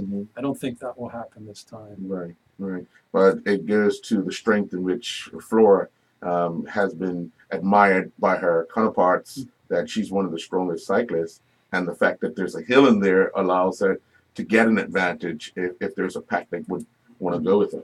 Yeah, I think 10 times, as she says, up Corkscrew Hill. That will certainly separate Yeah. the girls from the ladies. Yes. That's for sure. Yeah. Now you've been around to several international events, triathlons and so forth. What is some of the talk amongst the elites when you're listening, standing that close to, what they're talking about course wise or challenging wise, getting to the place and all that? But yeah, I think some of the things they look for is okay, and the advantages of this venue is that one, it's right next door to the hotels, so they don't have far to go. Bermuda isn't a hard place to get to. People here are I think very triathlon knowledgeable. So with a lot of those things, it makes it a plus. Everyone's heard of Bermuda. We used to have events. We had 3 World Cups in the 90s. Right. That reputation continues to go on. I think that was more a sponsor issue that stopped those events, not necessarily Bermuda as a place and as a venue. I think they're all really looking forward to getting to Bermuda. Right. Now, from this event, obviously you go right into your season. I think you have your first local event. Was it 3 weeks after or 2 weeks after? No, in locally, the first event is in early June, which is the XL Catman event. Then we have Iron Kids in 23rd of June, and then Bank of Bermuda. And we take a bit of a break, and then we have Tokyo in September. Right. And then the Sprint National Championships, Aon, towards the end of October. But we talked last year about potentially getting the Crifta Games. We were unsuccessful in our bid for this year. But we will be sending a team to Trinidad. Yes. In I think it's just towards the end of September. Right. And hopefully we'll have a good complement. How is that team being selected? Are you having trials? Or? Yeah, there'll be certain events through the year. One of the things that is kind of the triathlon legacy event for the WTS, the big triathlon, is Tokyo Millennium is sponsoring a series of free clinics that are happening. We've had 2 so far. You just have to go on to the website, trybermuda.com, and you'll be able to get to that information. So it's going to be a lot of Saturdays. Some will be at the National Sports Center on the North Field when it's available. But these are free. They will lead right into all of the main events through the summer, and then obviously into September to the Tokyo event. Right. And have we had any indication whether or not the likes of Erica Hawley and Tyler Smith possibly taking part in the April 28th event? Yeah, in the April 28th event, so far Flora Duffy is obviously confirmed, as long as she's fit and ready. Tyler Smith has declined. I think he feels he may be, WTS is the top of the line. Erica has been offered a spot but hasn't confirmed yet. It is a major undertaking. And Tyler Butterfield, who I would have sort of liked to have seen because of the cycling portion of it, which suits his strengths, he's actually running the Commonwealth Games marathon, which is the last day. I think it's the 15th of April, which to run a marathon and then try to compete at that level. 13 days later. 13 days later. Traveling halfway around the world. Yeah. I think he will be here to as part of the Tokyo sponsorship. Right. But unfortunately, he won't be doing the triathlon. Oh, okay. You know what's interesting, Earl and Mr. Petty, is that this event is over 3 years. So it's going to be 2018, 2019, and 2020. I think Bermudians haven't really grasped that yet. They're obviously looking for this year, but it's going to be great to host it again in 19 and 20, 2 years straight after that. And I say that because it's an international event, and you get the world athletes come to Bermuda. We usually don't get that. It's usually once every 10 years or something of that sort. But you got under your sport, your belt, a huge undertaking by bringing in world athletes. Kudos to you. Yeah, no, and I shouldn't leave out that the tourism department would like to see us bid and get the grand final in the 4th year, which would be 2021. Wow. We're gonna, now that would be an influx of way more age group athletes. So from a tourism perspective, that would be a real benefit. Be the same 70 or 60 elite athletes, 60 male, 60 female, doing the race that they'll be doing on April 28th. But there'll just be a lot more age groupers. When do we have to wait to find out if I think, that probably would be later this year or sometime next year. So we have an opportunity to show that we can put on an event. I think that's going to be one of the big. And the interesting thing is the whole International Triathlon Union Board of Directors will be here for our event. There will be meetings taking place. So they'll get to see Bermuda themselves. They'll be the ones who will vote when the time comes as to whether we get a grand final or not. You need me to do anything? I know you're a good. I know one or two maybe. One of the things that I wanted to touch base with today is the Commonwealth Games. Most of Bermuda's team leaves in the next few days for Gold Coast, Australia.